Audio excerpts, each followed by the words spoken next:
Do you have any animals in there with you now? Or are you like inside the house? We're in the house. Oh, nice. Okay.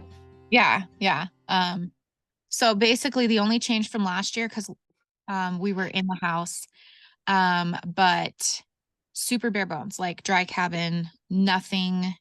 Yeah, I think when we talked last, I don't even think there was a bathroom inside. It was all open. I don't even know if I'd hung curtains yet to like give us our walls, our walls, you can see. So we're a little further in our developing our home situation, but it's still slow going. So last time you were out with the chickens, are you guys still doing chickens? And are they the same ones? Yeah, yeah.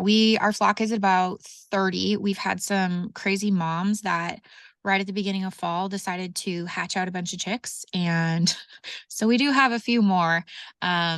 We didn't do, usually we cull every year because I won't have Hmm. a flock more than 2 years old. And so we'll cull every year, and we didn't cull any this year, and we didn't get any chicks. But then the moms had some babies, and we just let them do it. We just kind of slowed down and chilled out this year, and we're like, it's just 1 year, and it's going to be fine. So we didn't do any focusing on chickens this year. When do they usually lay an egg? Why is that weird delay in fall? Typically if I'm gonna I mean, because they'll do it anytime, they'll go broody anytime. But if I'm gonna let moms hatch out babies, I would do it like late spring and in the summer. Because their odds of like if they're a bad mom and they ditch their babies, like it'll Mm. kind of be okay because it's warmer. But because we don't like offer any heat sources or anything, that means I have to take the babies and keep them warm and do all of that stuff. And I do lots of stuff, and that's just one of the stuffs I don't want to do. So if they're gonna do it, I'm like, you better be a good mom, take good care of them, and hatch them out when it's nice and warm. But they've done great. They have done great. They've been keeping their babies warm. She won't go into the coop because they free range, and she won't go into the coop with them. But she's got this passel of like 10 chicks running behind her, and she's doing awesome. We Yeah. can't have chickens, and I'm always complaining about it. I've never done anything about it, but we have Uh-huh. crazy, bears, and just this year we've had bears and mountain lions, and it will bring the predators. And like the predators are here. You can Mm-hmm. fortify Mm-hmm. and keep chickens anyway. And the neighborhood across the street from us has chickens and horses, and they can do all the cool stuff that we can't do. Yeah, we don't lack predators out here. I mean, I've been in a tree watching my goat give birth and the A wind. bear in a tree? A bear in That's a high tree. stakes. Yeah. And it was just chilling up there. It was dark, and I had gotten home. I had this one doe that was due to kid, and I had every time I went out there, I'm like, you're gonna do it the second I leave. And I had run Mhm. into town, and I had a friend coming up from Oregon, and I went and got her. We came back, we ate dinner, and I was like, I have a goat that's about to kid. Let's go check on her. I go out there. She had kid. There's a mess everywhere after birth. And my two livestock dogs were real relaxed and everything. And same Nice. with our like family dog. And then all of a sudden the wind shifts. You hear it through the trees, and then just mayhem. The dogs freak out, about leap over the fence. Our family dog, he goes barreling off into the dark, and you hear this like scratch, scratch, scratch, scratch, scratch, like just like this bear is just falling down this tree Yeah. and takes off. My husband and my brother-in-law are over.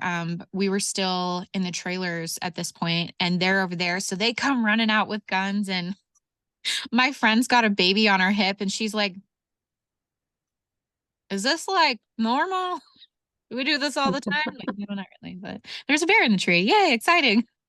But Is that the one that was visiting from Oregon? yeah, yeah. Just Okay. through Baby like on the hip.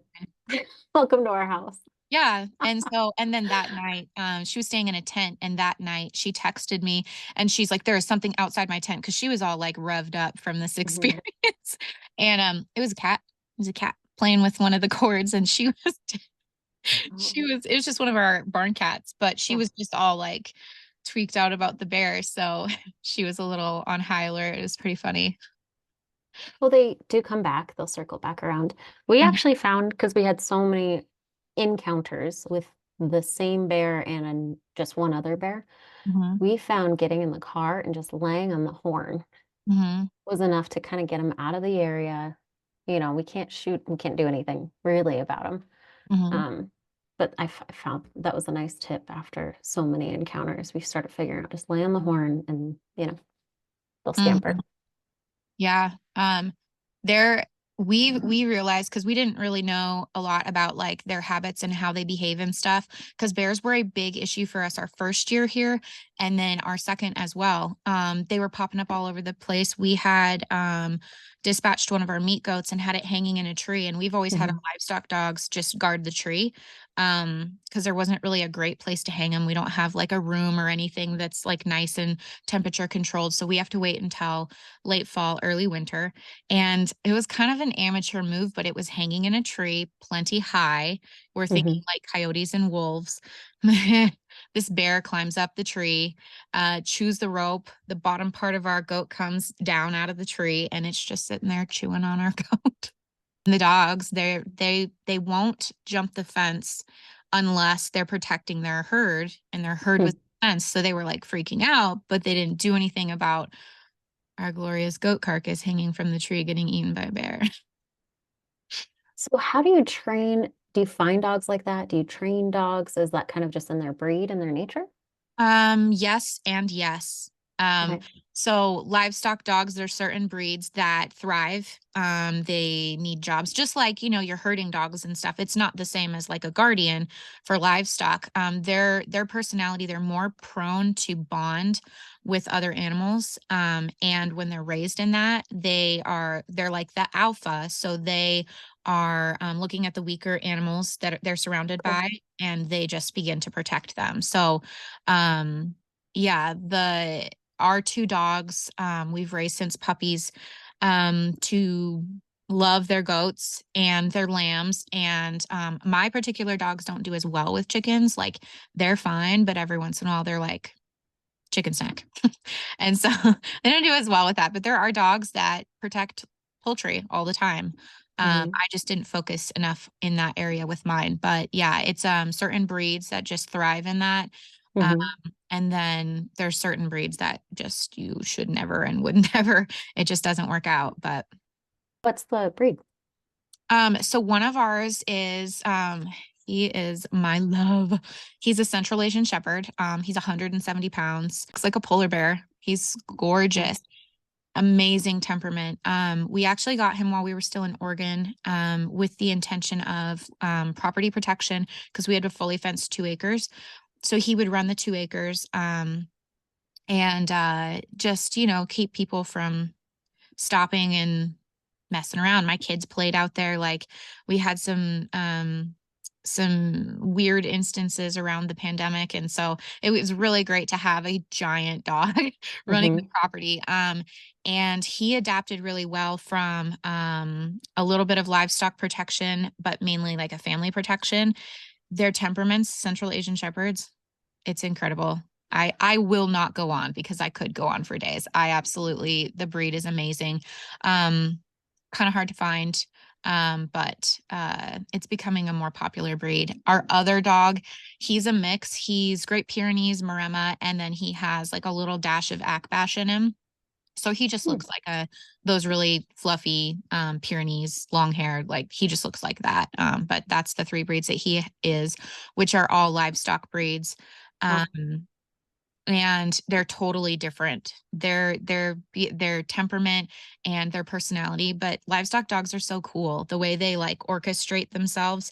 Our larger dog, bigger bark, louder bark, and he is like frontline. He always goes straight to the fence line. Whereas our other dog, Jax, he goes and herds all the animals, and he'll usually herd them into the barn a little bit, and or he'll just stand and kind of weave in between them and kind of keep them in a tight area, and then Sig's out barking and being intense, him and his 170 pounds. But livestock dogs are so cool. The way they work is just so fascinating and really, really amazing. And back to the bears, just even temperament around big animals, or are they like on guard around big animals? How do they interact? And did you train them Um, to do that? yes. Yes, I mean, there definitely is like them being aware. But then like even between the breeds of livestock dogs, like Sig, the Central Asian Shepherd, even from a puppy, so mellow. And he was always looking up. He's just always looking around. He always had eyes on my kids. Um, and so, like, I mean, they bark at hawks and crows. They know Hmm. birds of prey are a no. They alert us when there's deer around, which can be very helpful. They alert us when there's other animals around, but their reaction to like deer Hmm. is not the same as a bear. A bear, you can hear like a little bit of panic, um, Okay. from the house. A deer is just loud, but it's intermittent and they're just watchful, distrustful. But a bear is like they turn into Cujo. It's really, I really enjoy just being out there and watching them look around. If a bear lands in the pasture, a bird lands in the Mm. pasture, they chase it off. It doesn't matter if it's a Tweety bird or a crow. Um, they're just very, very intense about their job, and it's really cool. How are they handling goats to cows? That is like this huge this huge thing. They do great around cows. We have that experience this year because we had so many steers breaking onto our property and then mowing over our poly net, which is what we rotationally graze our goats and lambs in. Mm. They were just mowing over it to get to our water trough. Because they couldn't find their way off of our property and they hadn't seen the pond yet. So they Mm. were going after our water troughs. And same thing, like they would alert us that they were there, but they just weren't bothered by them. Um, which was a little annoying given that at that point we weren't transitioning into cows. And so Hmm. we were like, scare them off, but they're very mellow with them. Okay. I think they just have an instinct for um, this isn't harmful. Sure. How is that transition going? So we are bringing home a dairy cow in May. Um, Okay. we went from a herd of 16, and my husband and I started talking about the cow because the idea behind it was we need to manage less bodies now that we have Mm. our heavy equipment repair business down in town and it's not mobile. We have to be able to commit to being down there more. And Mm. so I'm like, I can't manage the 15 and move the pasture every day by myself. I'm physically too small. I Yeah. cannot get all the stuff moved. So it's always been a two-person job and it's been really labor intensive. And so we prayed over it and God was like, good job, guys. Yes. So Yeah. I sold off half of the herd to one person. It went so smoothly. Um, and then we butchered our last two meat goats. I have two dairy girls that will keep through the winter, and then they're going to a really dear friend up in Washington in spring. So we have two goats left, three lambs. The lambs go in the freezer in next month, middle of the month, and we're gonna sail through winter with two goats, which is crazy. Mm. Two goats, 30 chickens, and then we have the pigs. But yeah, our farm is gonna be small for a while, and I'm actually really looking forward to it. Oh, good. Okay. I was thinking it's just sad to see, you It have to is. distance yourself, but it's sad to see It's funny because them go. I never had a heart for like a dairy cow. Like I was so satisfied with my goats. Like I Hmm. loved them and I loved the process and planning and breeding and they were just easy for the kids to manage. That was one thing I really loved is Hmm. they got so much responsibility that they learned through animals that were more a size that there was easier for them to manage. Um and I enjoyed that. But my heart has completely shifted. And as I'm saying goodbye, the two that I was the saddest about, my friend was like, "Oh, well, I'll take them." Yay. And I'm like, "Yeah." And I'll see them again and I'll get to see their babies. And so it really is working out wonderfully. Everything with the cow is lining up perfectly. Like it's so a God thing, completely a God thing. Yeah. And you get that peace around it and ease and 100%. often surrounding a hard decision. Well, yeah, like This when is do a we big get peace change. surrounding livestock? They're chaos, but Sure. Yeah, for absolutely. now I And have it. Yeah. kids are bigger, the animal's going to be bigger. Mhm. What are you thinking? Like, you have venison in the freezer, right? What else is in the freezer for you guys for like the hard part of the winter? Um, so we've got venison. We just put two goats in the freezer. Um, we usually eat through our beef so quick, so there's almost Yeah. never beef. It's always in the freezer in the summer. And then we have a lot of food on the shelf as well. Like we did well during turkey season, small animal, but we made a lot with it. Cool. Um, we've got venison on the shelf, goat on the shelf, chicken. We've got some chickens in the freezer. My sister and brother-in-law do what did they just do? I think they just put like 15 in the freezer. And so we helped with that. And we got some chickens there. They helped with our goats. They got some goat there. And Lo- when you say on the shelf, it's canned. Yeah, yeah. Is that pressure? It Yep. has to be, right? Yeah. Well, as I'm finding out, there's people who will water bath meat for 3 hours, and I'm not interested in that, but that Whoa. it's possible. Yeah. But yeah, so that's pressure canned. And then we'll have the lambs coming in January, which I really like how we stagger that because we don't have all the space. So while it is a bit of a nuisance to keep the animal live because you're putting money into feeding them. And with our property, we don't typically have to pay to feed them until it starts to snow. So Hmm. it's a little bit of it feels a little wasteful, but it is kind of like this doesn't fit right now, but it will. And then we have pork. You have pigs? Yes. Okay. This is our I don't know second how I missed that.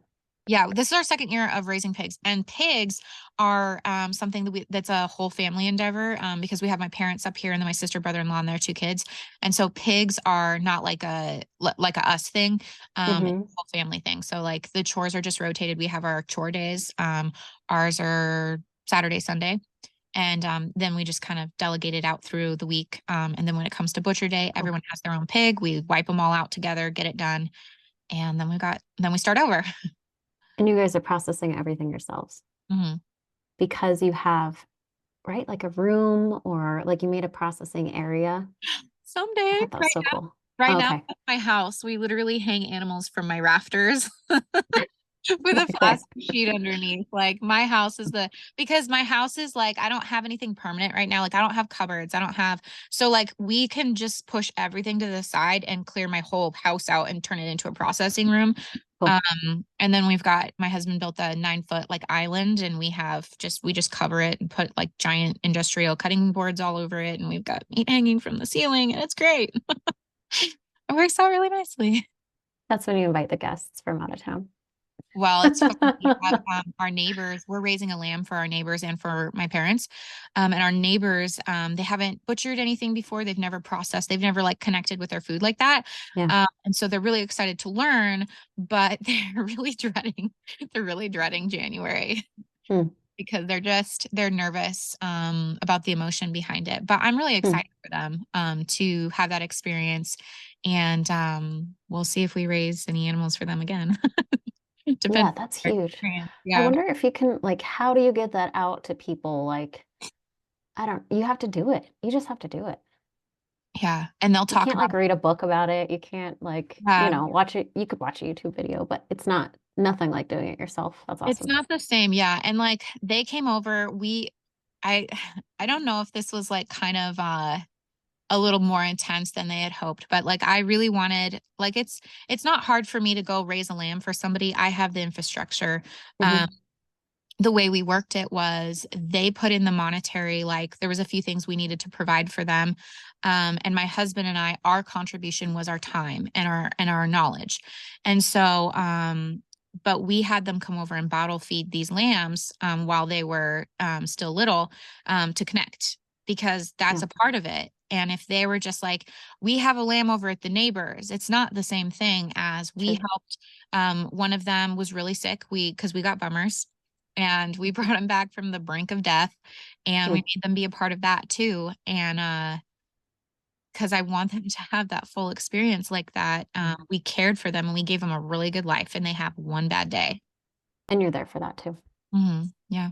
So on the other side, how was your guys's fall? Tell me about the hunt. It sounded like turkey and uh, Yeah, deer too. turkey and then deer. And we hunt the unit that our land is on. Cool. It's just the most convenient because I can just pop around with the kids whenever. Um, I like hunting with my husband, so and I like it being a family thing, but he just has so much less time, and so it's nice to have tags on the unit that our property is on. We didn't do super well this year.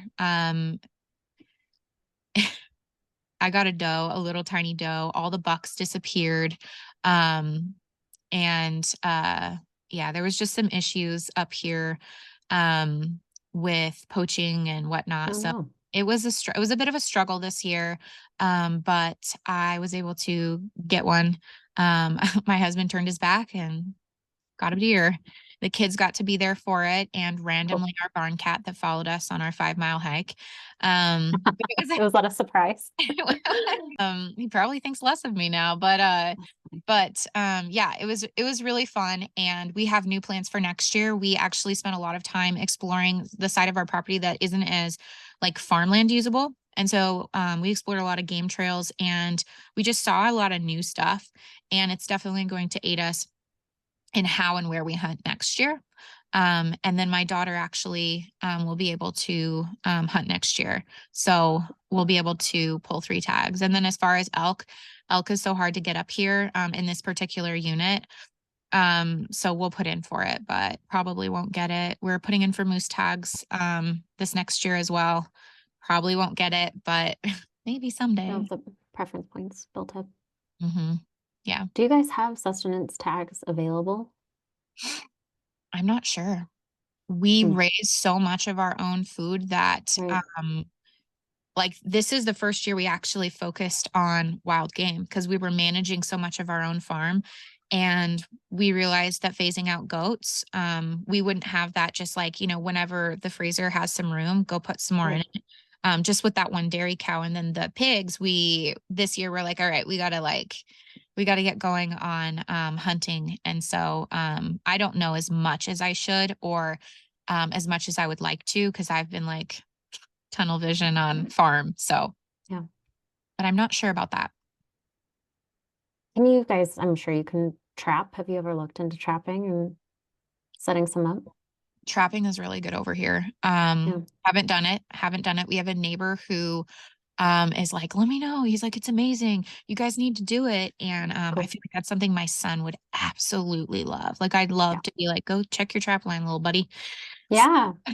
um, so yeah, that's all in the works. I think that not managing so many bodies is really going to free up, kind of diversify our ability to like try different things and see which ones work better for us. And I'm really excited for that. Yeah. It's not a great source of meat, right? But you can use the furs and, line Mhm, gloves and stuff. And mhm, it's nice to have someone that knows how to set a line without taking a finger off. Another thing you can't really learn from a book and YouTube. mhm. YouTube's there. That's what most people Yeah. do. But to have someone say, hey, put all of your energy on this one spot. Yeah. And I mean, for predator management and stuff, that's another thing that Right. we want to get a little better at as well. We feel very protected because of our dogs. And but like, I mean, this is our first year that we haven't had bears just running out our ears and just Wow. constantly harassing us. I mean, we're sitting there having a cup of coffee, and one just pops up right behind my sister's trailer and isn't bothered by us at all, making Hmm. noise, nothing, like just no fear. We noticed that it's always two. There's always two combing the area. And what we learned was that mama will have like cubs, and they might all hang out together for a while, but cubs will typically stick together for quite some time. So we're always hearing them call to each other. And you'll just be out doing night chores and hear bears. So this is the first year that I have not seen. Yeah. Usually we see them all summer and fall, and I haven't seen a single bear. And it's actually been really nice because my kids like to run amok. Like I don't want to have to worry about it. Right. I haven't carried, I, last winter you had winter, well, because of coyotes and wolves and stuff, but, like, spring and stuff, we had to be armed at all times, and like, it's fine, but like, I don't want to be like really kind of nervous and uncomfortable if I walk out my door and I forgot, to bring my sidearm or something. It's nice to not have to worry about that Yeah. so much. And so that's been really nice. Yeah, we had I wasn't home for whatever reason, but my husband and my son were in the hammock and they had kind of like closed it and the dogs were quiet and there was a bear right there and they were, like playing and the dogs caught the scent and then, chaos ensued. Hmm. Everyone Yeah. was fine, everyone was safe, but you don't have that luxury when, Mhm. and you guys are in year 3, right? Yeah. April 25 will be 3 solid years. And I'm sure they've been in that area minding Mhm. their own business. This Just area like, that who are you people? Yeah, this area that we're in, was raw land. Like, so when we purchased the land, they broke up 3 pieces of like, I don't remember what the acreage was, but they broke it up, and there was nothing here. There was nothing on here. Some of the neighbors had that we've talked to over time were like, yeah, because there's a lot of beef ranchers up here. They're like, I mean, yeah, we leased it out and ran cows on it, but it's never been inhabited. So we, our first couple of years, um, yellow jackets, wasps were horrible. Ticks were Hmm. terrible. We've been managing that with a flock of guineas for this will be the 3rd year, and it's huge difference, huge difference. Cool. We also do really well with the snakes. And so just the longer we've been here, the better that stuff has been. And yeah, the bears are definitely moving off. Even the coyotes, like our first year here, mating season was the stuff of nightmares all night long. My dogs in the Hmm. morning, and the coyotes would be back, but they would just they were dead. They were so tired from just being on high alert all day or all night. And then into the morning, we'd be out doing chores, and my kids were terrified to go out. Our family dog was like boxing them in, trying to keep them safe. Like it was stressful. It was really stressful. But I mean, this last winter wasn't like that at all. It was wild. Nice. You guys are definitely, putting in the work to get the reward. It's just a lot of hard work, and nothing in life is worth having without that hard work, right? If it comes easy, it's probably not that great. It definitely brings out a lot of good stories, and it definitely um, puts pressure on your faith and makes you focus on making sure that like God is the center. Because I mean, I wouldn't be here. I would be done if it Yeah. weren't for just knowing without a shadow of a doubt that this is where God has us. And I mean, when you look at it, it's like it's kind of cool that God decided this was my story.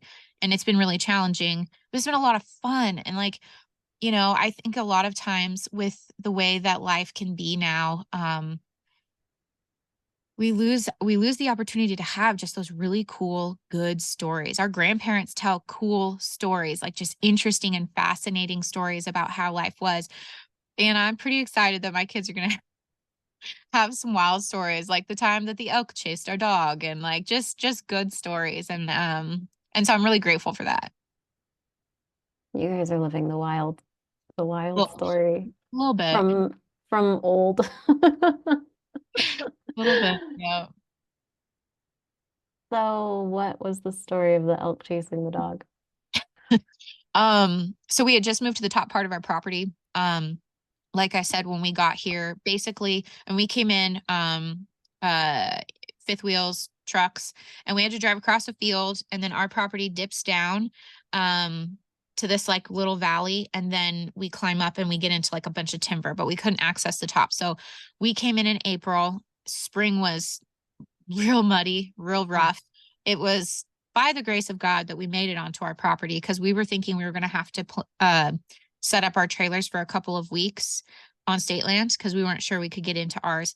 Um, and so we had just carved out the road to the top of the property, moved our stuff up, and my husband, my dad, and my brother-in-law took the kids and our family dog Chevy for a walk. And so they cruised down the road that they had just made, and then they were headed out to state land, past our pond where we would commonly see elk. Well, I don't think my dog's ever seen an elk before, like not inside a vehicle where he could like kind of do whatever he wanted. And I don't think he knew what to do with himself. So all in protection mode, he starts chasing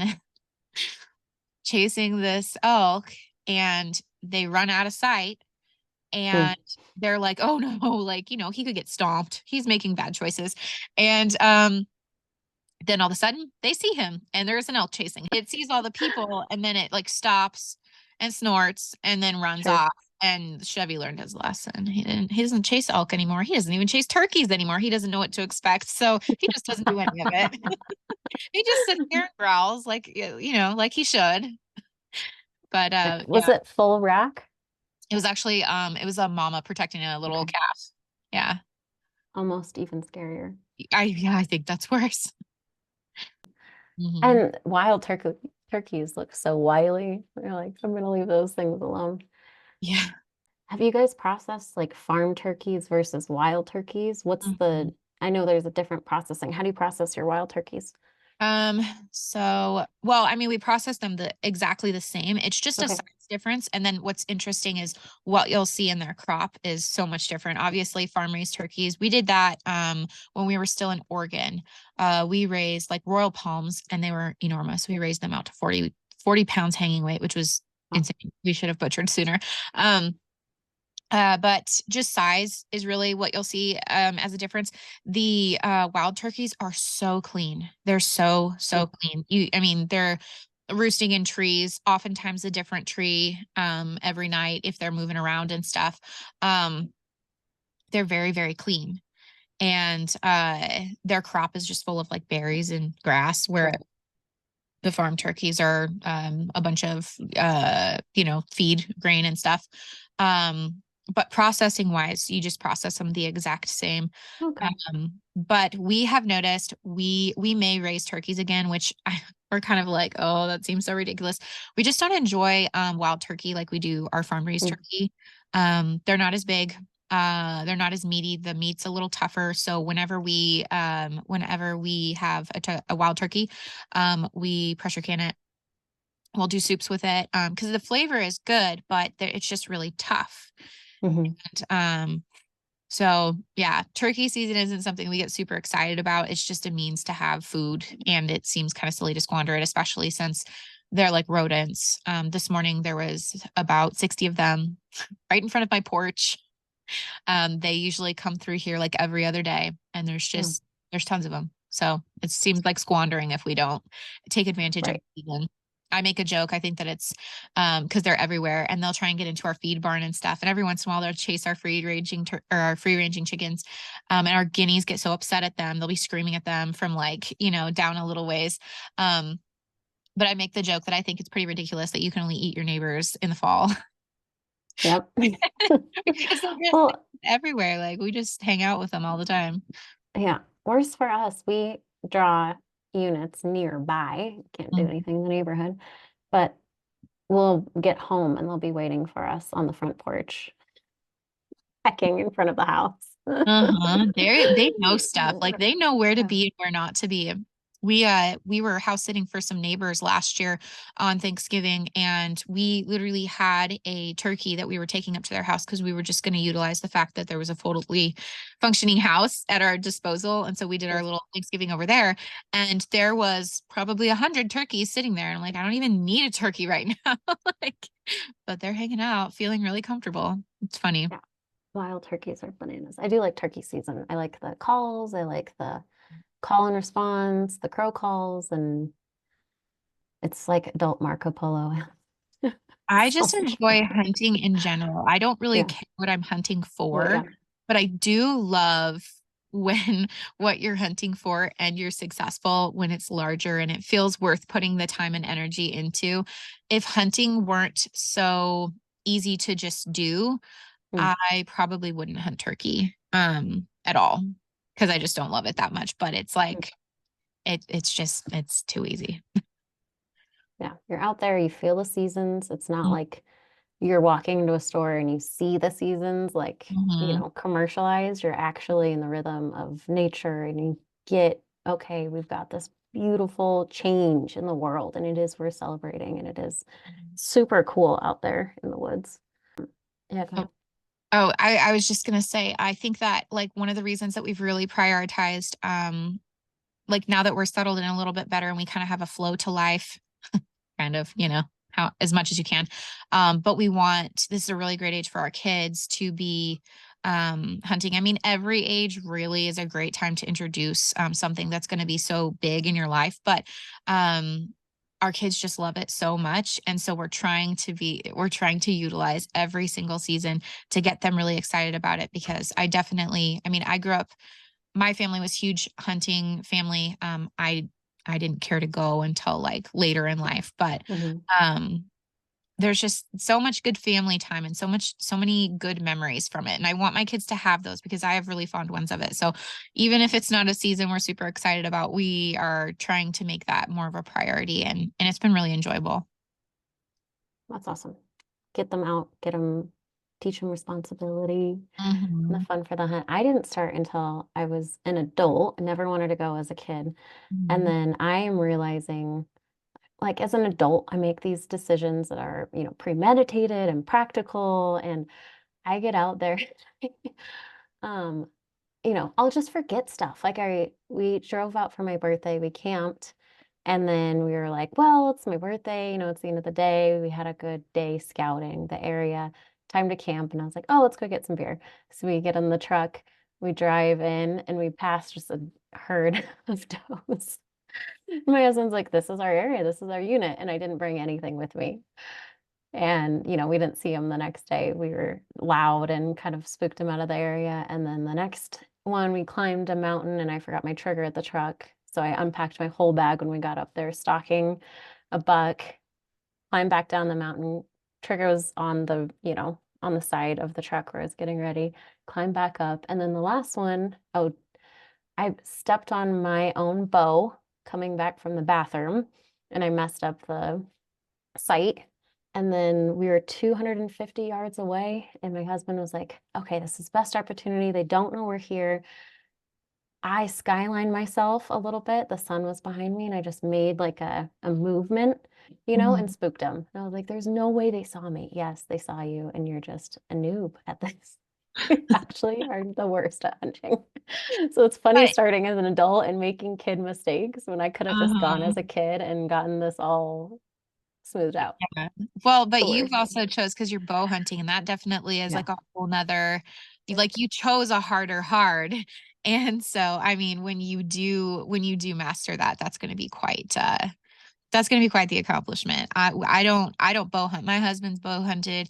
And I enjoy rifle hunting. And he just likes to do, we just like to do the stuff together. So he's like, I'm not gonna go bow hunt by myself. So but yeah, you chose the harder hard, so don't beat Mm. yourself up too much. There's so many things that have to go right. You have to have the wind at your back. You have to have all your gear. You got to have your tag. You got to have your, you know, checks and balances as you go through. Do I have everything with me? And then you have to get in Mm, that right spot with the right, yeah. you have to train all year. It's nuts. Everything has to go right to make that. So when it does, I'm putting the photo Yeah. up and I'm going to be like, yeah, Yes, yeah. That's many years. yeah, I definitely and I think that's another thing too, is I think that there's more training and necessary time needs to be put into bow hunting. Like with this is like now I just feel like basically I'm just lazy hunting. Basically, I go out there, I sighted my rifle, and I'm like, yep, you can still hit the broadside of a barn. Let's go. Bring a snack. Well, I was going to ask, are you guys doing blinds? Or are you doing like the Western style boots on the ground? Boots on the ground. Miles. My husband Cool. cannot, he can't sit still. Mm. I he's the funniest bow hunter because obviously you need to be pretty stealthy, but he wants to bow hunt by moving all the time. Hmm. Yeah. And that's like how he prefers. We have great places where we could do blinds or tree stands or something, and that's probably going to happen eventually. It would be nice just for those, whatever situations where it's like, no, today I really do just want to sit. We also have a lot of Hmm. hillsides and like really cliffy areas where it's actually like really great. You're basically in a tree stand because you're just like out of sight and you get this nice valley Nice. where you can just nail something and then bring the truck down. Um, and so that's really nice. And I think that's one of the reasons that we haven't even bothered. But yeah, hunting with my husband is hilarious because he's got huge feet and he wants to move. Like he's like, we got to cover some ground. And I'm like, no, we don't. So I mean, like I'm squatting down. Yeah, like Sasquatch. I'm following Sasquatch through the woods. Like, but I'll squat down, and look below the tree line, and I'm like, there's feet. I see deer. Like, stop moving. And he's like, where'd you see those? I'm like, I'm down here. Like, let's sit down for a minute, buddy. I mean, Oh, good. but he likes to mob. He's a busy guy and he loves to hunt because it's a great excuse to just mob through the woods. Right? And it's funny now, we've got kids trailing. They do so stinking good. Like those kids, That's awesome. we'll give them a stick sometimes, and be like, carry the stick because someday it'll be a rifle. And Nice. they'll be climbing up hillsides with it like in their elbows. And I'm just like, this is the best. Like this is so That cool. is. But yeah, he has had to slow down because of the kids. And I think it's hilarious because I can see like this, like he'll be like rolling his neck around, like, you guys want to like jog for a bit? Well, so we on that stock where I forgot my trigger, we had, you know, got bumped this buck, so we had to be that super stealthy. I didn't realize I was more exhausted going a mile that day than I had the 10 the day before. Because I didn't know this. There's like a bell curve. So if you're moving at your normal rate, like your normal pace around your house, you're conserving the most amount of energy. Maybe it's an inverse curve. Yeah, it's inverse. So if you're going too slow or if you're going too fast, I knew this one, you burn a ton of energy. It's a ton of calories to go fast, like sprinting. It's also Mhm. burns a ton of calories to go slower than your normal. So Restraint. slow stalking and lifting Uh-huh. one foot and then pausing, that's going to burn as many calories as sprinting through the forest. That's nuts. Mm-hmm. Then it's a lot of brain power too. I mean, because you're making sure you're not cracking every twig. Yeah, And I mean, most of the time you've got a good boot on, so it's a little heavier and like everything. And like we'll go out for a good part of the day. So I mean, we're usually packing a little something, and then the weight of your rifle. And well, unless you have a bow, that is like one thing I'm like, maybe we should bow hunt. They seem lighter. they're totally, yeah. Yeah, they're nice and light, but I mean, there's so much other things that make it very difficult. But yeah, there's definitely it's nice when we're trying to get to a location because you're a little more lax and you're moving at a good pace. But yeah, you're Mhm. right. That slow down and that stalking is tiring. Yeah, and I just feel like super fit. I love just the mental toughness, getting up, getting out, getting up early, and Mhm. then we're at 10,000 feet. You have no option. Oh my If you're God. out there and you You're haven't trained, 10,000 feet. yeah, our highest point is the lookout tower, and it's just up the road. So we live at, 7,500. I'm, jogging around our little cul-de-sac area at 7,500, but 10 is the high point. So you can't mess around. Yeah, wow. We're at 5,000, and we've always lived like around that, maybe a little lower. But I was just like, yeah, geez, we're at 5,000 feet. 10, 10,000, Well, 7,000. yeah, Wow. I mean, it's true Western hunting. My husband comes from the Midwest in Michigan, tree Mhm. blind, deer camps, drunk fest. You Uh-huh. roll up, you're napping all day, you come home and, you're successful Uh-huh. because they have a population management or not management issue, population issue. Mhm. Um, just a different ballgame for sure. Mhm. Yeah. The I don't think I would be as interested in like big game hunting or really any at all if it was all like sitting in a blind.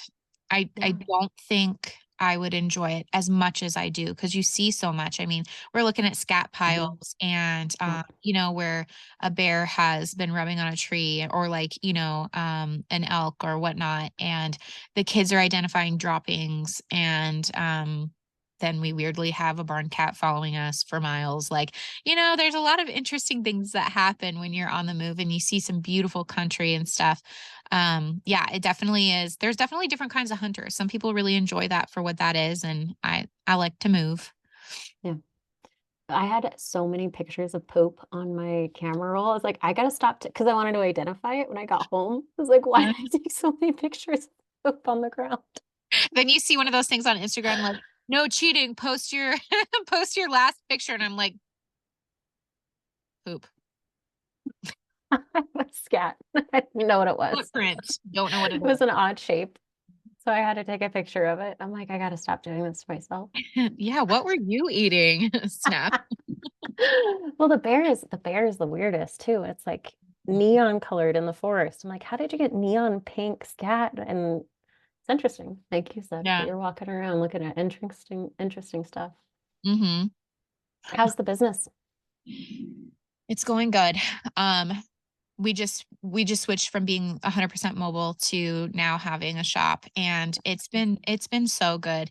And I say that like with like I know it's going to get better, but it's been really good. Like our name, the thing is you cruise into a new community and you're like, I am a mobile mechanic. And you show up, Mhm. nobody knows who you are, and you're in a, he's got a service truck and everything.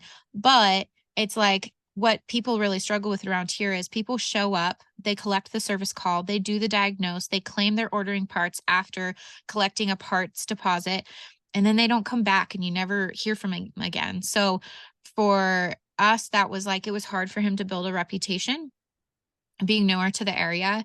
But once he did, word of mouth was really great. But then now having a shop and people like we're sitting right next to and renting this building from a very reputable um business. And it's just been really great. They know exactly where their equipment is, which I mean, even when it was at their home, it's like they knew where it was. But it's panned out to be really, really wonderful. Again, a complete and total God thing. And it's great because this time of year when he was mobile, you pretty much you don't get much work. Hmm.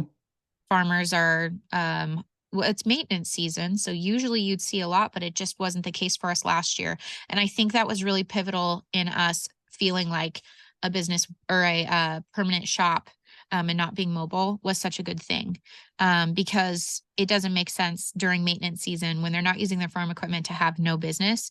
And so now we see, I think it was just more of a needing to have like a more reputable situation set up. And so God's been really good. We've been busy. Um, we've been busy. It's been really wonderful. You're out of the house more, but it's because you have more work. Yeah, it's an interesting shift because we're like, okay, I mean, Lord, why did you why did you sit us in the middle of nowhere to then have us drive an hour and a half in nice weather Hmm. into a shop 5 days a week?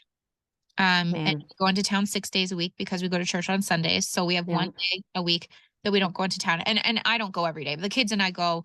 In the summers we do twice a week, and in the winter we just do one. I just catch up on whatever I need to do on that one day, and then um so it seems a little funny, but it is funny. God has provided every step of the way. We get to live because I mean a lot of people look at it like you have to drive that all the time. It's a gorgeous stinking drive. Yeah. I don't ever want to lose that, like, oh my gosh, I can't believe I live here. So it's really I get to live here and I get to have a business where we're serving our community and meeting a lot of really cool people and making really awesome connections. So I get to do it. I get to enjoy a nice drive where you decompress and just look at the beauty. And sometimes it's white knuckle driving, but I get to, In and the it's winter. awesome. Well, I was thinking that of you get more community. Mhm. And then when, 200 years ago, you made the community where you were at because you couldn't drive and make these big treks into a more populated area. You Mhm. had to be, the tech in your area and more Mhm. community, more people.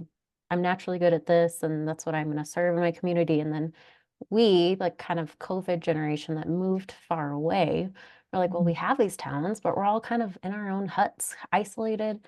And then, like us, we have a town and then we have a village, and everyone kind of goes to town, not the village, because they have more to offer. You kind of lose Mhm. that community piece, but it sounds like you guys get that. You get the friendships, you get the long term. Yeah, and it's been nice too because the mobile was very isolating, like, Yeah, um, and we hadn't found a church that we liked yet, so it was like right. The kids were isolated because I don't have a choice. Like I can't not homeschool. I absolutely couldn't, make that work.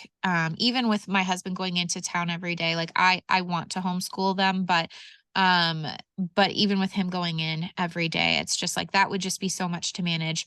And then it does feel like, well, I would be kind of squandering this like gorgeous chunk of property that I have them to grow up on and help us cultivate and stuff in it. And so it I don't remember where I was going with that actually. But anyway, Less isolating, more yes, community. isolating, Yeah. isolating. Yeah, it was a little isolating, but then it's like, and we didn't really have a way out of that. We are like, this is amazing, but we're lacking a little bit because we weren't meant to just, exist alone. And like we have our Yeah. family on the property and stuff, but like Yeah. um I don't want to not be a part of my community. That was never my goal, like moving in the middle of nowhere. It's not self-sufficiency, it's community sufficiency. And eventually, we end up needing each other and other people. And dang, if we didn't land in like an amazing community. And God started showing us that by showing us that the isolation didn't work and it Mm. wasn't going to work. And we're like, we're not isolated. We have great neighbors. And my Yeah. family lives up here. Like we're not isolated, but we were. Um, Mm. and so now, my husband, there's places I'll go in town and they're like, oh, because he's out in town all the time. And they're like, oh, you're the wife. And I'm like, what did he do? Because That's Proverbs, girl. Your husband's known in the city circle, well Mhm. regarded in the city circle. Yeah, he is. And What a good wife. he's really making a name for himself. And I'm so proud. He's just one of those guys that he works so hard and he cares so much and he will bend over backwards for anybody. And so, no, and he's so talented at he's so good. Like I love watching my husband working on machinery. Like I think it is so fascinating. I love it when he runs his mouth and tells me what he's doing. Um and so for him to, for the Lord to really be blessing our business, it makes me so happy for him because he loves to do it. Mm. And he's just so great at it. And so it's really exciting to see that going really well. I knew it would someday. It was just God's timing. Do you have to work with the Parks and Wildlife Department for your acreage? Mm-mm. Mm. Nope. We have like Idaho Fish and Game. They cruise around up here a bit and like during the seasons and stuff. They have checkpoints where whether you were successful or not, you check in. But like we don't have anybody, I mean, unless there's something going on. There was some poaching up here. And so Mhm. like the neighbors who were around those surrounding areas, they checked in with them and stuff. But unless there's something going on, I never hear from them. So you don't want to. No news is good news. Yeah, no, I don't. I mean, the thing about our property too is so there's like a fair amount of state land, but it's mostly private up here. Mostly private. And so where we are Mm. particularly, we are surrounded on three sides by private land and one side by state land. But Wow. it's kind of like inaccessible. I mean, you have to Mm. really hike in. You're not going to drive into it. And so and then like if you wanted to visit, you'd have to know where we are. It's not like an address won't do you any good. And so we're kind of in our own little world. We don't, you don't really run into someone that you don't know back here unless they're trespassing. Yeah. So we don't hear from government officials or really anything back here. We're behind locked gate, with, yeah, like a padlock. So no one really comes back here. And if they're back here, you should be Yeah. worried. Anything you're working on that you want to share to kind of wrap up? Um, well, we're just transitioning, getting our farm transitioned for the cow in the spring, which I'm really excited about. Um, I've been painting more, which has been really fun and really rewarding. And yeah, just trying to make sure that we are listening to the Lord and staying on a path that He has chosen for us because it's been a really great path. And I do assume veering off would probably be a lot less fun. So, And rewarding. It's that, right? You shoulder your cross uphill. I always mhm. have to remember that. Like, not only are you shouldering your cross, it's uphill. The yoke is light.